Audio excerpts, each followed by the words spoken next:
Welcome to the Season 3 premiere of Teed Up, where everyone's a sports expert. Podcast where we care about sports. We're an original podcast created and produced by Long Beach State student-run newspaper, the Daily 49er. I'm Naoki. I'm Maddie G. And ladies and gentlemen, Season 3 is upon us. Yes, they let us come back for a third time.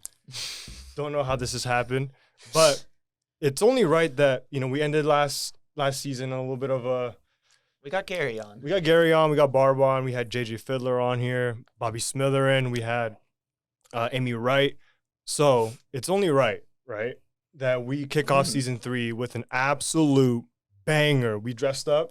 We did. No sports jerseys for the first time on an episode. I made the comment of. Yep. And Maddie, why don't you let us know who we got on the show today? Yeah, so we have President Jane Connoley and then Scott Apel. Vice President. Big guests. Welcome to Teed Up, guys. Didn't think we'd make it to this day when we started Season 1 and it was just 4 people talking about sports. Yep. Host changing constantly, but here we are. Yep. Yeah, well, I'm happy to be here. I talk a lot about sports, too. Whoa. Jane does. She's a super fan, so I'm happy to be here as well, guys. Thanks. Just a quick little icebreaker. This is the first episode of Season 3, so this will be coming out on the 24th, I think, of next week. Mm-hmm. And so the semester hasn't officially started. We were recording this on January 19th, so classes haven't officially started. But how was your guys' break? It was fun for me. I got to see my children. I have 3 children and their children. So we have 5 grandchildren. So we spent about a whole week at least together, some longer, some a little shorter, coming and going. But that was a real treat because I don't usually get to see them all together. So Wow. I love that. I had a wonderful visit with my sons. They're both in college, and they came home. And it's especially nice for me and probably for Jane during the Christmas holiday because the campus closes. And so only really the police and the construction guys get up to no good if there's no good getting up to. And so it's very quiet for us, I think. Is that right, Jane? Yes, it really is quiet. Yeah, it's nice. One of the questions we wanted to ask was, did either of you guys play sports growing up? And if you did, what sport was that? Well, I played high school and college basketball. But I also, after I graduated and didn't play basketball anymore, I played a lot of tennis. And I wish I had kept on playing tennis. But at some point, I thought, I have to be in the office all the time. And so I stopped my tennis. But I certainly enjoyed, and I think I learned a lot just in life skills from both tennis, but especially from basketball. Wow. That's great. Well, I come from actually a big Long Beach volleyball family. In fact, my dad was the assistant coach here at Cal State Long Beach when I was a little kid, and I got to travel with the team. But by the time I got to high school, we didn't have a boys team at Wilson, so I switched to high jump, and I was actually the Moore League champion in 1983 for high jump. Ooh, I didn't know that It's about a you. fun fact. Ooh, So that is a fun fact. yes, a long time ago, before you guys were born. You were the champ. That's what I love about it. Like when we had JJ Fiddler on, just hearing so much about the Long Beach sports and just the community. So Moore Park MVP, Nice. it's just so fun. Go Yeah. Bruins. Mm-hmm. And then what's like your favorite sport to watch, whether if it's here on campus or on the professional world? Well, it kind of depends. I love going to the Pyramid because I get to sit right on the court. It's a little scary with men's volleyball and with women's volleyball too. To be fair, so I love watching them. But I have to say, when baseball season rolls around, and I can look forward to going Friday night, and it's so chill, and I don't have to worry about a ball hitting me because we bought that netting to go all around, Scott. I remember. Because he counts all the dollars. Yeah. So I couldn't say I had a favorite. The one that mystifies me the most though is water polo. I go over to watch water polo, and they're always they're blowing their whistles, but I can't see what's going on. I mean, it's fun when they score, but there's a whole lot of other stuff happening. So it's fun. And I love the NFL when I'm home, but here on campus, I try to get, now that I'm more involved with athletics, I try to get out to a lot of the games, but especially women's basketball and women's volleyball and men's volleyball. Those are just great sports and great fun. What's your favorite NFL team? Well, it's the 49ers really, but my son loves the Chargers. So we've been watching the Chargers lose all season. I'm an Eagles fan, so it's a rough time. Yeah. It's a very rough time. Very rough time. My son is in Green Bay, Wisconsin. And so, of course, he's a Packer fan. Right. So the family has a little joy right you know, now. from Right now. from the cold over there. Riding the Yeah. Jordan Love. Thank you for eliminating the Cowboys, by the way. Yes. As an Eagles fan, Yes. we didn't win our playoff game, but we still won our playoff game because Sure. the Cowboys didn't make it past the first round again. Yeah, and then obviously I'd imagine year 2 have way less free time than we do. But when you do get that free time, what do you like to do in it? I read a lot, so that's probably it. You're right. Yeah. I don't get too much free time because there's always a backup of, well, this is a report that I should have read last week. Oh, I have Yeah. a moment. Yeah, and I was doing that today because I didn't have too many appointments, so I Yeah. was reading things that had been in my inbox for a week. So And I bake a lot, and I bring goodies for Jane and her family sometimes, and Yes. people on campus sometimes. And I actually read every day. Whoa. What's your favorite thing to bake? Like brownies and cakes and things like that. It's usually somebody will say, "Oh, I want this," and then I'll go make it for them. his brownies are epic. Wow. Oh, that's so sweet. Wow, I Yeah. gotta put that on my resume as soon as Yeah, I get out but of you this should and say Jane said. Jane Conoley. Yeah, Put that on a T-shirt somewhere. that's even better than a resume, isn't it? Yeah, A put that on a t-shirt, yeah. T-shirt. So we want to get things rolling, and I just looked this up. President Connolly, as of this month, this is your 10th year anniversary here at Long Beach State as our president. Well, as being appointed. I've been yeah. appointed. I was appointed in January of 2014. I didn't arrive until Oh, wow. July, but it certainly feels like 10 years. I give it to you like that. Yes. But what would you say have been some of the highlights of your decade here at Long Beach State? Oh, yeah. Well, it's hard to narrow them down. I'd say one of the things that I get the most fun out of is getting the reports about, for example, the Daily 49er wins, a journalism award, or our rocket team gets first in something, or moot court, or our forensic team. And it goes across Pacific Standard Time. Our jazz ensemble wins awards all the time. So those are really high points for me. In addition to, of course, our faculty are constantly getting noticed, and programs are being put into the top 10, top 5, number 1. So those are really highlights for me because, I know real people are involved in that, and they're really getting a lot of satisfaction and professional advancement because of it. So it's really the highest points are the achievements that the university makes. Like I loved it in the last U.S. News and World Report. We were ranked as number 1 in social mobility. And so Wow. it's like, yes, because that's, for many, many students, that's why they come to college. It's not the only reason to come to college, obviously, but they're hoping to get a better job than maybe their background would have predicted. So I love that. And how does it been, being, because you were also the first woman to be named president. What was that been like in terms of like leading, kind of representing a group of people that, Yeah, well, I was the first woman in a lot of different situations. So I have given up the idea I can represent women.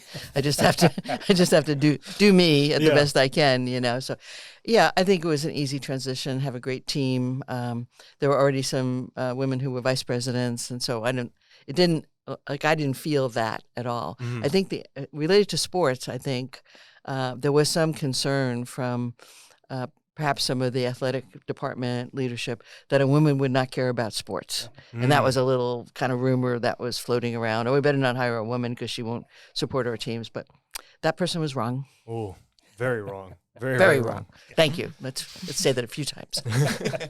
And Scott, you said you were a Long Beach kid through I and through. was, yeah. I was actually living in Pennsylvania, Oh, Eagles. Big Philly. Let's And when I go. was recruited to the university, so I was living out of the state at the time. But this is my hometown, and everyone in my family, both my parents and my sisters, all went here.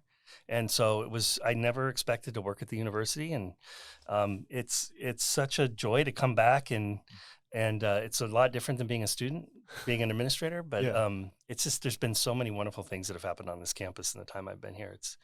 It's a great place to work. Yeah, to take us through that, like, what does it feel like to kind of come back home after being away and then getting recruited to come back here? Yeah, it was great because we were able to come home to our hometown and with our families, and we had a baby when we left, but we had a Pennsylvania baby, and so we brought that baby home, and everyone wanted us close because they wanted to get to know him, and I think my story was a lot like a lot of people's. I got here and I thought, well, I'll do this for a little while, then I'll go back to the private sector, where the money is. But it's a kind of place that kind of seduces you to stay. And I raised my family here, and it was hard. My son was in 49er camp, and my other son was at the child care center. And, you go to the Carpenter Center, and you go to some dirtbag games. And then, 18 years later, all of a sudden you're sitting here doing a podcast in the basement of the library. Just like that, it happened. The come-up. That's exactly the path you were on. Who knew? Yeah. Yeah, and so before like any of that could even be established, what were your two plans like in college, obviously? How did you eventually get here to being in administration? Me. Yeah. Both of you. Both of you. Oh, yeah. I was so taken with I'm not going to speak before Pennsylvania. Jane speaks. You go first. You're the president. Thank you.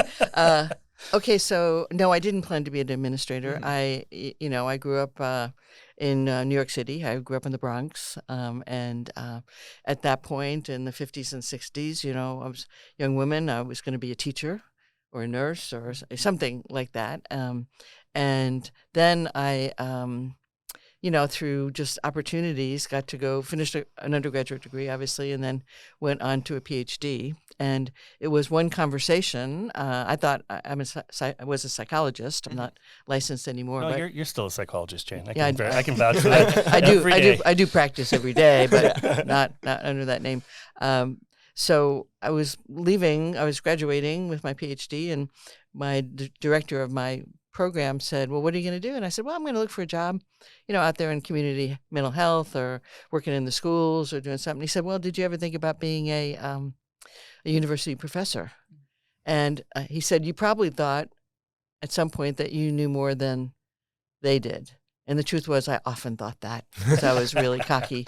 And so I thought, well, yeah, I guess I could apply for academic jobs. And so I kind of fell into that. And then I became a department chair at one point at University of Nebraska-Lincoln. But it wasn't this big honor. The faculty voted, and it was more like, okay, now it's your turn. Mm-hmm. But it turned out I felt good about it. I felt like it was a success. And then, the dean asked me to be the associate dean. Then I got a job to be a dean, and then another job to be a dean, and then I was asked to be the interim chancellor at UC Riverside, and then popped over here. So I didn't have a plan, but I did have an impulse to always take the next opportunity. Yeah. I think, I can do that. Okay, I'll try it. See what it'll be like. So, I hate to sound planless because I know we always tell everybody, make a plan, collect all this stuff. But my advice to people is always to, whatever job you have, be outstanding at it. Don't plan for the next step all the time. Don't say to people, well, I'm really wanting to be vice president. Whatever you are, do that. And for me, I think I have a kind of familiar story. I was tending bar and waiting tables and going to Long Beach, and took me a little longer to get my undergrad, so I ran out of financial aid, and I was kind of supporting myself. And when I graduated, the economy was awful, and so I tended bar for about a year looking for a job with a college degree, and nobody was hiring. And I was finally able to get a professional degree, a professional job, and I worked really, really hard, and I was actually able to work my way up, and I became a corporate vice president at a pretty young age, in my mid-30s. Wow. I had to move back east to do it, and my wife had to quit her job, and she was a stay-at-home mom, and I was vice president flying all over the place for this big company, and we were both pretty miserable. And I didn't want to travel because I wanted to see my kids more, and she didn't want to be a stay-at-home mom because she wanted to work. And so we agreed that we would change all that and that we would both work, and that I wouldn't be a vice president anymore. I'd take a job that was less demanding, but I could be home. And through a series of odd events, we ended up back here in Long Beach, and I ended up at Cal State Long Beach, and not as a vice president, as an associate vice president. So they were excited to get somebody who was had all the experience I had and was willing to get paid a lot less than he was getting paid for a big company. And I was excited to be in my hometown and for my wife to go back to work so that I could take over a lot of the dad duties. And I hung around long enough for Jane to come, and she said, well, why don't you become vice president here? And I said, okay, Jane, if you insist. And that's how it happened. I did insist. Wow. That's just like that's like so inspiring, I guess. Like Naoki and I both had our highs and lows in our college careers for sure. So just like seeing you could come from somewhere with no plans necessarily and then reach there. Could this be us? Are we looking at like our we say that to all our guests. Yeah, that's true. And Jane and I just want to be podcast guys. I don't know. It's Weird. and I would dress up when you come. Oh. Yeah. We should like switch jobs for a day, see what happens. Yeah, I'm ready. Come on, especially next week. Yeah. Come on. Next week. You mentioned that you don't encourage people. You encourage people to plan ahead, but you kind of just like live in what's going on right now and just be best at where you're at right now. But in terms of both of your jobs, how far ahead do you go into planning into what it is you're gonna take down in your job? Yeah, I mean that's a very good question, and of course it varies by the environment that you're in. You know, we have our strategic plan that we call Beach 2030s, and we really went out on a limb because most people in the strategic planning world say don't go beyond 5 years, but we were really looking at this 10-year window because we were saying we need to get used to seeing, have this foresight, what's coming, what should we be preparing for so we're ready when it comes. And I gave a speech in, I think, 2018 as we were launching that. And I said, one of the examples I gave, so what would we do if there was a pandemic? Now, I had just read something from, Bill Gates, and so it was on my mind, but I never thought that there would be a pandemic, So, of course, so I would say we're kind of focused a lot on the now 2030 and, the years past that, like what will the demographics be? How many high school graduates will there be? So on and so forth. But, considering other situations, sometimes, we knew that we were going to have a potential strike this week. So we started planning, a month ago, like, well, how will we feed the residential students? How will we do that? So sometimes it's the long view, and sometimes it's pretty short. And if there's an emergency, of course, we have a whole protocol of emergency operators and teams and where people have to go. We had that big hazmat practice just a couple of weeks ago or a week ago. So that's an example of sometimes we get to plan, like we can just have we're just acting like there's an emergency, and other times we really have an emergency and we have to get in there. Yeah, and I'd say when I came here as a pretty big boss, I was an associate vice president. I would generally plan out 3 to 5 years, which I think is common in the private sector and the public sector. Well, when I've been CFO now for quite some time, and CFOs think about 30 years out because we borrow money for 30 years. We're just like when you buy a house, we have to incur debt to build buildings and do other things, and so we need to think about what the world's going to be like and what the campus will be like 30 years ahead. And I do a lot of that thinking with Jane. It's important, right? So a good example is several years ago, I came back to talk to Jane and I said, you know what? We can't borrow any more money to build parking. And I know we have horrible parking problems, but by the time we're 10 years into our debt service, there aren't going to be people parking cars in this campus anymore. They're all going to be dropped off by autonomous cars. And she said, okay, well, if that's what you think, then let's not borrow money for parking anymore. And no.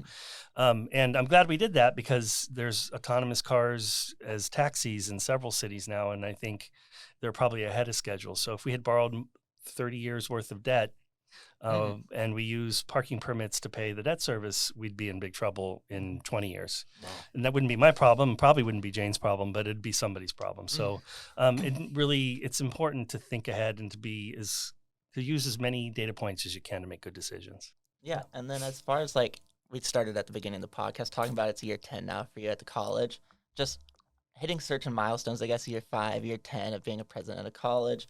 I just looked up the average president's tenure is 5.9 years, so you made it so much further than that. Is there ever an expectation of where you want to end up? How much longer you want to go? Mm-hmm. Yeah, I am above average on that metric specifically. That might be the only one that I'm above average on, yeah. I'm still enjoying it very much. My thinking is if I ever thought, oh, I don't want to go to work, oh, I don't like this, I would say, okay, that's it. Because life's too short not to be really having fun and feeling like I have purpose and feeling like things are going well. But, there's no doubt that within the next few years, I'll be looking to say, well, is it time? Is it time? So, yeah, it's a very timely question. So if you notice me slipping, tell me right away because, the age is not so vital to me as, am I up for the job? Do I have the energy and the emotion, especially the emotional energy, because it can be be draining for sure. It sounds like we'll leave that to Scott to let you know if you're slipping. Okay. Well, I'll tell you, because, we're like a city, right? We have people living here all the time. It's a 24/7 operation. Sometimes things happen When Jane finds out, generally when I call her late at night or early in the morning, and I'm always thinking, oh God, it's this problem. I got to call the president, and she knows what it is because it's my phone calling late at night. And Jane always goes, "Hey Scott, what's going on?" So as long as Jane answers the phone with a positive attitude, even though she knows I'm about to drop a bomb on her, I think she's in the right place. I can't remember that. Yeah. It's like as soon as she sends, like, Scott, what do you want? She's Exactly. Why are you calling me at 3:00 in the morning? Always happy to hear from me, even when she knows it's going to be bad. Okay, with this next question, for the people watching or listening, I'm going to provide a little bit of context here. So, August of 2022, Andy Fee announces that he's going to leave for the University of Washington. And then Ted Naoki, our former interim athletics director, he's brought back in, kind of runs the department for the entirety of the 22-23 season. But also in that time, Jeff Kamen, who was our women's basketball coach, who was an Andy Fee hire, had one of the best regular seasons that the women's basketball program has had in a long time, leaves as soon as the season's over. Mm-hmm. And then during the summer, Coach Valenzuela, who was our Dirtbags head coach, he also leaves in the summer. So what I want to ask you guys is, well, I guess, and then we also hired, Bobby Smither as a new AD, Amy Wright as a new women's basketball coach, and then we called up one of our coaches to lead our Dirtbags. Mm-hmm. So what I want to ask both of you guys is, throughout this whole thing that's happening, all of this leaving and coming in throughout the span of like a year almost, what is that like for you guys? What's going through your guys' heads as all this madness is happening in the department? Well, the major thing for me is to figure out how to create a sense of continuity. So we did a lot of talking about, well, who could we have as an interim? Because when somebody leaves in August, we're not going to be able to get to hire them, August 31st or September 1st. And so I'm thinking about, who do we put in as the interim? And that I'm thinking specifically AD, but the same thing in terms of the coaches. And I hate losing a coach that I have a lot of confidence in, but I get it. There's a lot of opportunities out there for people, and they have to think about what's best for them and their families and their careers. So I didn't find it I didn't experience it as crazy. I worried about the athletes. I worried that they would kind of lose confidence. What kind of place have I come to? Is this place falling apart? So it's really my sense is always, how do you keep my own attitude and the experience of the employees and the students saying, oh yeah, this is the place. I chose this place and it's still that place. Mm-hmm. So that's what was on my mind. Yeah, it's familiar territory for me. Even in my old job, before I had athletics reporting to me, I used to help hire with all the hiring, all the different transitions. And in athletics, it's the same as everywhere in the university. People come, people go for a variety of reasons. It just happens a lot faster in athletics and a lot more often because of the nature of the business, right? Coaches constantly come and go, and so. When Jane asked me to help out with athletics because there were some operational challenges and some financial challenges, I knew that there would be a lot of transitions because that's all part of fixing a department that needs some help. And so those were all positive things for me. I mean, you don't want to see a great coach like Valenzuela leave and Jeff. We don't want to see those guys go, but we want them to have a great career. We want them to go someplace where they're happy, and it's a chance for us to hire a wonderful coach like Amy. I love Amy, and she's come in, and I love watching her on the sideline jumping around, and she's just a fantastic coach. I know the athletes really respond to her, and she's fun to watch. So it's really an opportunity, and I hate to sound like a management book, but it's true. Bobby was a wonderful addition to our management team. He's been a great athletic director and such a positive personality, and he's actually joined my leadership team as like a member of my senior leadership team, and he just brings this energy and this positivity it's just awesome to have in the room. He was great when we had him here. He was really cool. Really down to earth, positive, happy, jokester. Yeah. I mean, he agreed to play pickleball with us. He did. Yeah. Oh, wow. Yeah, so you're just mentioning it, obviously, but like all the other caveats too, just with not just coaching changes, but we have the financial things too going on, NIL, being a mid-major and having to compete with colleges that can spend like so much more money, and then we have the pyramid in that financial situation. So just how much more does that kind of weigh on the minds too? Well, I let Scott worry about it because I'm on the side of trying to raise private money, right? But he's on the side of trying to figure out how much we can put toward it, and do we have to borrow, and so on and so forth. So it's a big worry. It is, but it's not unlike just running the university. I mean, we spend most of our time worrying about, or I worry, Jane isn't worried as much, but we worry about our students. We want them to be successful. It's the same thing with our student athletes. We want them to have the best experience. We have a lot of financial challenges in the CSU, so we spend a lot of time worrying about money. Same thing in athletics. Every athletics department has the same challenges, other than the Big Five. Oh, is that correct, Jane? I think that's really they good. do not Certainly have in that the same Big problem. West. Yeah, Certainly in the exactly. Big West, And right. so it's a little more intense, kind of the same thing I just talked about. It's a little more intense because it happens quickly, and there's maybe more profound financial pressures because there's so many moving parts. But it's essentially the same job. Mhm. And so, if at the end of the day the athletes feel successful and they're happy, I think we did a good job We're happy. managing the program. We're happy. And Speaking of a successful athlete, this is something that just developed recently, but Missy May Trainer was one of the recipients for the silver Yeah. anniversary award by the NCAA. fabulous. I looked this up earlier. She's in the same recipient class as John Cena, which is absurd. Like he did time at Springfield College as a football player, but it's just, to me, it's like Missy May Trainer and John Cena in the same breath is absolutely insane.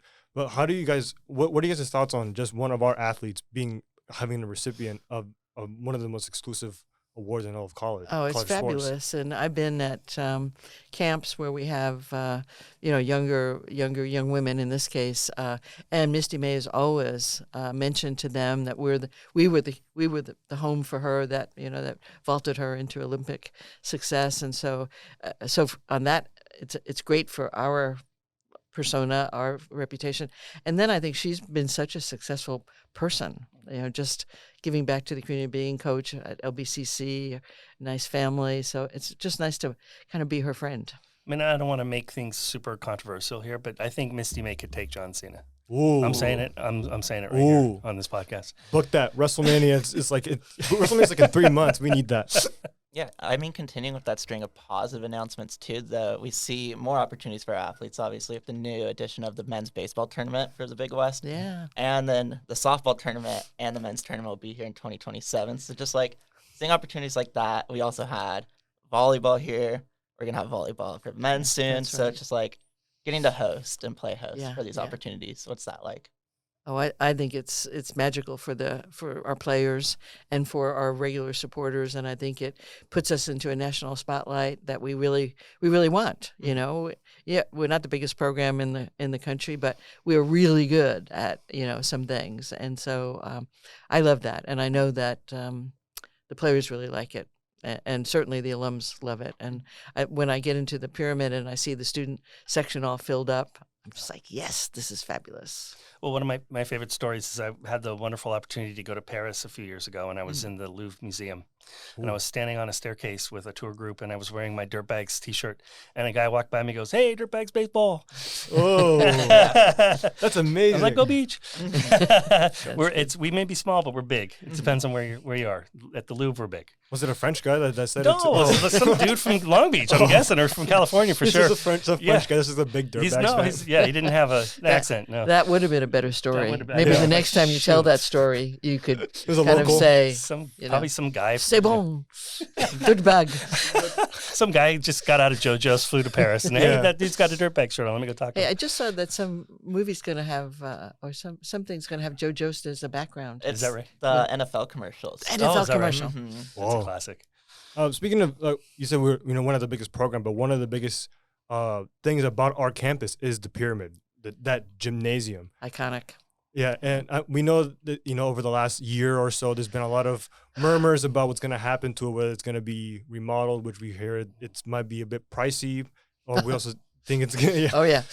we're also thinking about possibly tearing it down and building something new. What are you guys' stances on the pyramid, and what do you guys think should happen? Well, we just engaged an engineering firm for many big bucks, as a matter of fact, to come up with solutions. I would prefer, the pyramid's part of our whole brand, Right. and I'd have to change all my PowerPoint slides. It would really be hard. But so we're hoping they can come up with something that I'm hoping, that they can come up with something that allows us to keep the pyramid, as it looks now, but not leak. That's the bottom line. Yeah. Oh, wow. And I mean, I just want to clarify: the pyramid has always leaked. It was, it's not a new problem. They didn't tell me that when I came. But really? And it's an unusual design, and the HVAC system was never able to properly heat and cool. So there's always been kind of inside clouds that rain on people because of the way the air moves. And so it's a wonderful venue. We love it, but it's always been a bit of a facilities challenge. So Right. this isn't a new issue. Yeah. It's made out of metal. It's got a metal skin, and the metal has expanded and contracted for 20-something years now. So whatever tiny little problems there were have become bigger, right? And that's why it feels like things have gotten worse. And we spent a ton of money literally with guys on ropes, not our guys, a contractor. And they've tried to squish in the little stuff that stops water from getting into cracks. And so all the wonderful people that come up to me at sporting events and say, hey, you should do what that guy in the commercial does. He makes a boat out of screens and then he squishes the stuff on there and it's watertight. We've already tried that. So no need to bring it up again. We've tried it. It didn't work. Get the Flex Seal on. The Flex Seal. That's what I was looking for. Yeah. And so it's we have lots of older buildings on campus, and we struggle to keep them in the best shape possible and to continue to make them great places to learn and work in. With the funding we get from the state, which has decreased significantly over years. To almost zero. To zero, yeah. And so we're going to find a solution. I mean, because we have to. Right. I would agree with Jane. It's become such a big part of Long Beach and such a big part of, when you drive by the 405 and you look over and there's that big blue pyramid for some reason in the middle of East Long Beach, it would be life altering to have that disappear. So I don't think that's a plan. I think we're looking for the best possible solution that we can afford in the short term. And so that's where we're at. And Jane's right. We're waiting for a new report to see if there's an alternative that we haven't considered yet. And then once we get that information, we'll have it out for you. Good. No, we'd love to just be ready to do something. Yeah, another big part I think about the beach that kind of gets lost with the recent coaching carousel is just like how many of our coaches are long-term tenured. Dan Monson, Kim Souter, Mauricio Ingrassia, obviously, and then so many of the people around the program as well, the late Pat West. Just what was that like to have these people almost welcome you as someone who's been here for 10 years, but they've been here longer than you even. Yes, yeah, they have. Yeah, well, I mean, I have generally been just in love with our coaches. I think they, to me, represent some of the best concerns for student health and wellness. They're very tuned into mental health. They stay calm. My worst example of a coach was Bobby Knight, even though I know people loved him, but I thought, he would never work for me. That would be it. Throw one chair and you're out of here. So it's been great to have them, and I'm in touch with them all the time. I write them every week during their seasons, and I look to see who won, who lost, and congratulate and try to commiserate with the others. Go to the games, talk to them. So it's great, but there's also going to be there's change. There's always change in that. So I think. Certainly, Kim just recently Big West champs last year, right? Mauricio's group just at the end just didn't make that. Those penalty kicks or what happened. Yeah. So, but other times it's been great. And I have grandchildren who were coached by Lena Solorzano and Alicia. Yeah.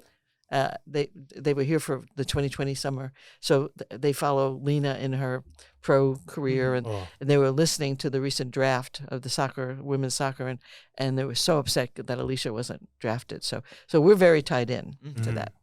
Yeah, and I think, it's a really big opportunity for our alums and our current students to kind of cross paths in the pyramid or wherever we're playing, because you got the people that have been Dirtbags fans back before they were even called the Dirtbags, and they're sitting next to our current students that are just excited to see the team play. I think it's that history kind of comes alive when you go to a sporting event. It's great. I mean, I see a lot of old friends at games, and then you see the students in the student section going crazy and the hot dogs running around and hot dogs mom's got her hot dog mom t-shirt. It's just great. It's just so much fun. But you mentioned Pat West, and what a loss. I mean, she was just an icon for everyone. Her just loved the athletes and was, loved by everybody who knows her. Yeah. How do we move on from that? I feel bad. Sorry. No, you're good. No, that's a good question. The Pat was like a big pillar in our Yes. community. Yeah. And I think we remember we were writing the story about it and we were doing our research on it. And I was just like, I remember I would see her at the games like all the time. Yeah. Yes, Him and yeah. I, we worked almost every single game in that pyramid last semester as a You're part of there the a lot, 49ers.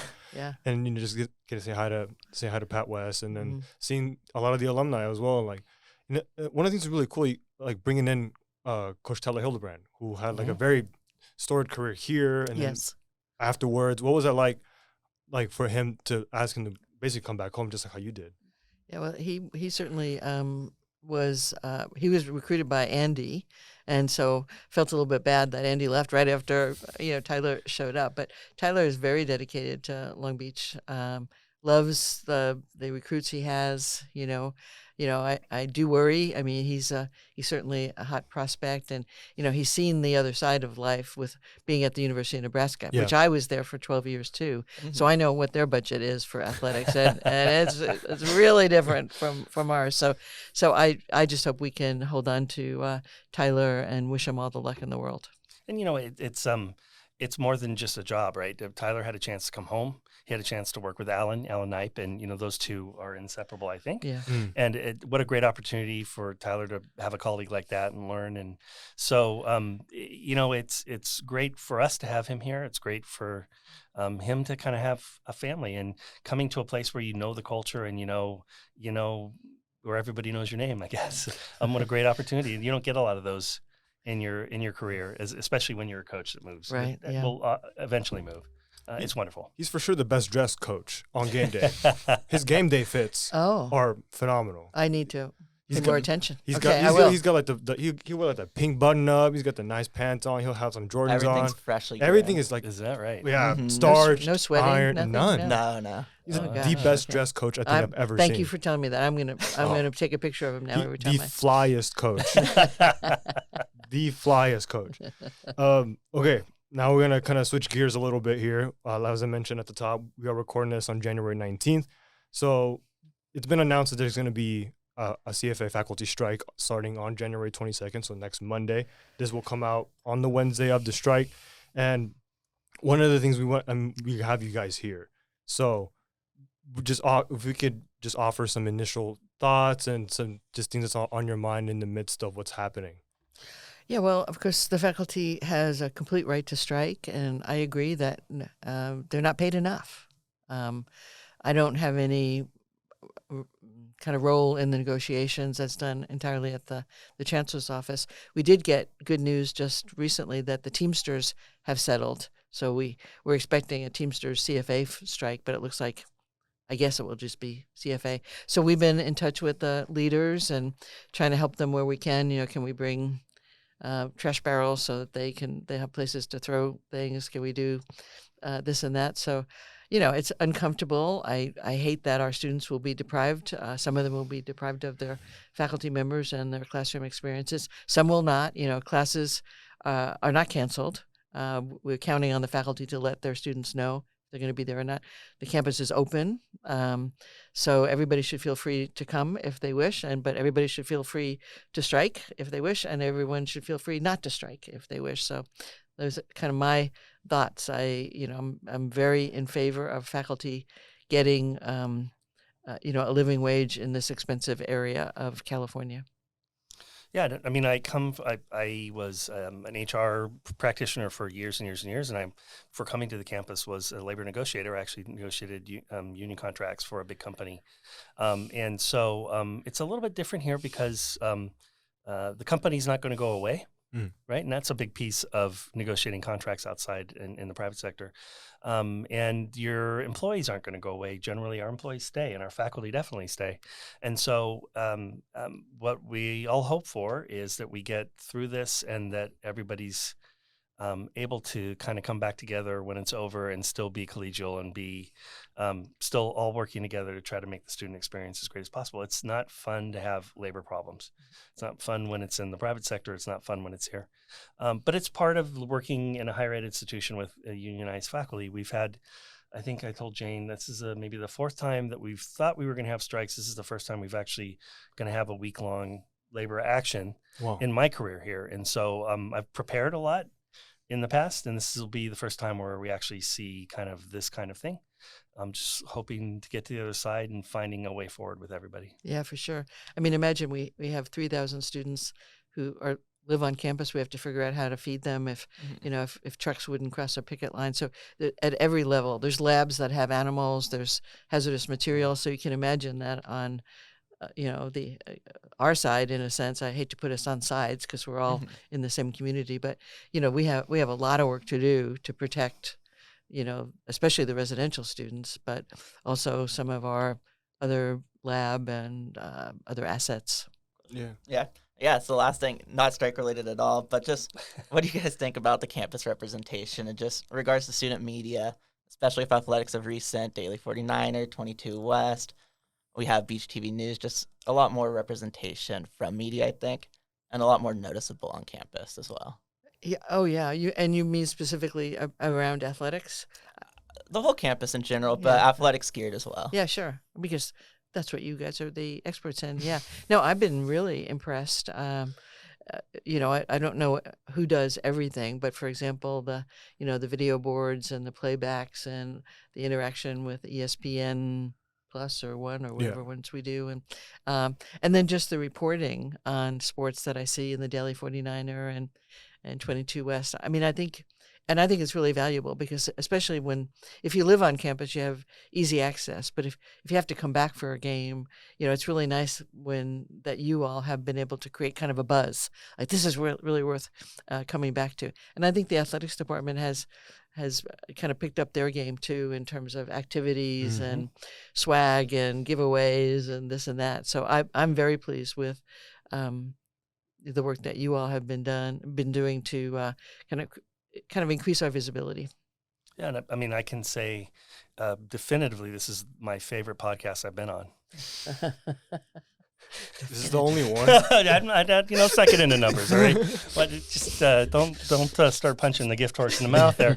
But I can tell you this, and it's been my best work at a podcast. Would you say that, Jane? I would say of all the ones we've done together, this is by far the best. I just wish that people were as excited for everything we do on campus as the people are that are trying to get that free pizza in the pyramid every time they. Oh yeah, that's. Jeez, the people jumping from 30, 40 feet in the air to try to get that pizza.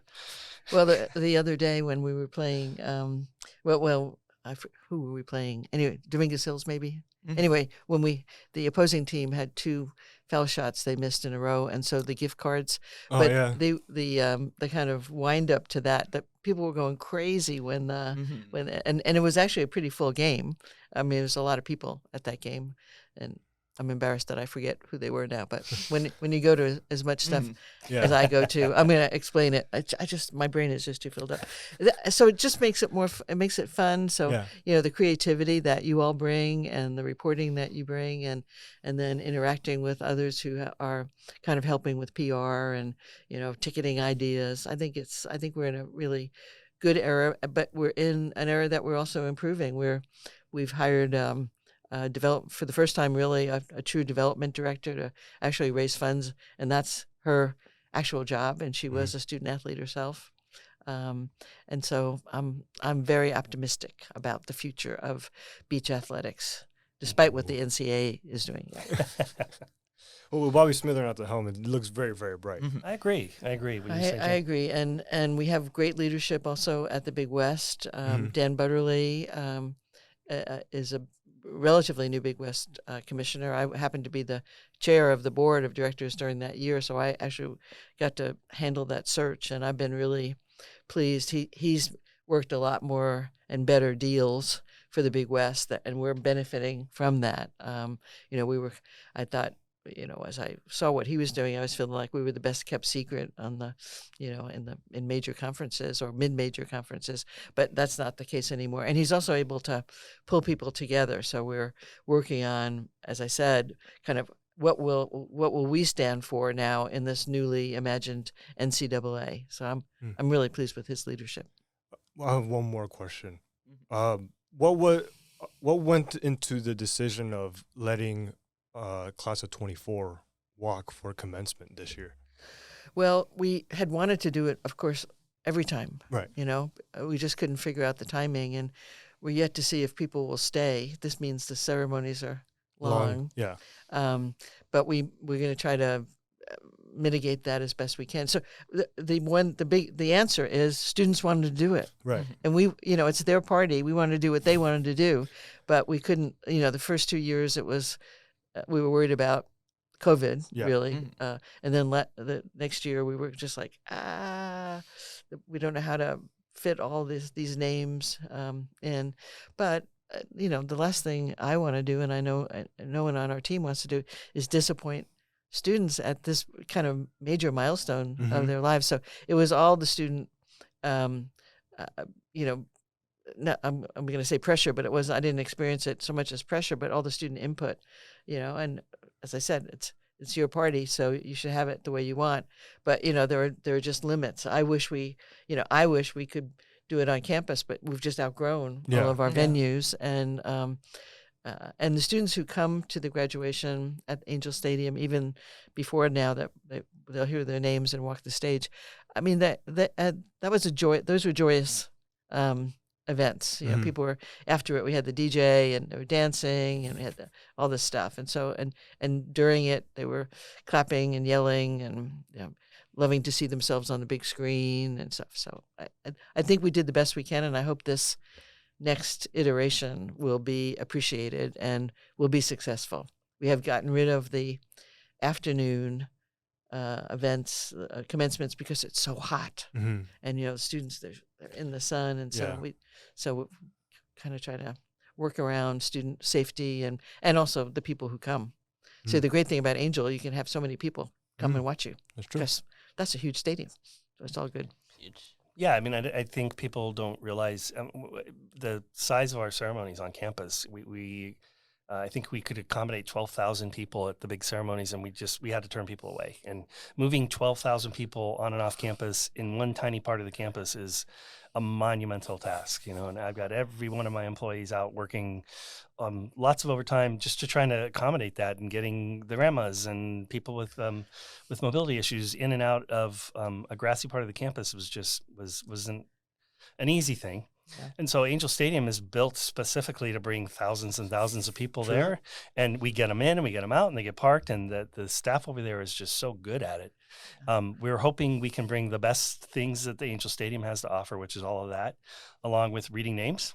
And we're hoping that the people whose last names begin with Z, or whoever's at the end, has as many people in the stands cheering them on as the people at the very beginning of the procession. And I know that they'll have all of the administrators, because we're on the stage cheering for everybody. We'll be there. Hopefully we'll be there. The rest of their student colleagues will be there as well, and their families. In all my years of doing commencements, and even on campus, we had gotten to the point where we were having 11 or 12 ceremonies in order to manage. And one time it rained, but I would be standing and shaking hands, and I wasn't looking at the audience. When I turned around, it was almost empty. Do you remember that? That day? It was crazy. I was like, "Yay for you people who stayed! You're so brave, Southern California, and you're here." I think that was our most precarious graduation, because Jane was shaking hands, and I was sitting with my big gown on in the back, but I was on the phone with the police chief because there was lightning, and I was trying to figure out if we had to cancel and if we had to evacuate. And I'm talking to the chief, and everyone's like, "Look at how rude this guy is. He's on his phone and he's on the dais."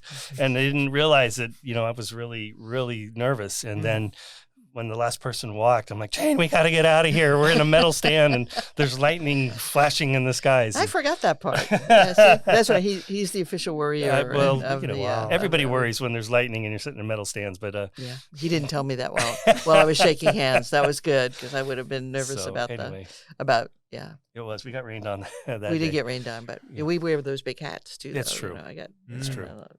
It's fine. It was fine. We'd like to thank you guys for being here and joining us today. And I like was taking the time, and I know it's like a super chaotic time. Not chaotic, but it's a really organized chaos. Organized chaos. Yeah, time right now. But we appreciate taking the time talking about some sports and talking about some serious topics, and getting to know you guys better. I think that's one of the things that we've been able to benefit today, is getting to know you guys 100%. a little bit, not personal, but the things that no one else would really know about if you hadn't listened to this podcast. So, with that being said, thank you guys for joining us for season 3 of the season 3 premiere of Teed Up. Thank you to our video editor and producer, Aiden Swanepoel, and our multimedia producer, Al Nicklin. If you want to stay up to date on the latest in Long Beach State sports, check out our website, daily49er.com, and follow us on socials at daily49er. If Did you guys have like anything to say to the people before we Go hit Beach? cut? Go Beach. You guys were awesome. Thanks so much for having us. We Thank you. appreciate it. Thank you. And we do this thing where we look at the camera and we hold up this heart right here. Oh, that's a heart.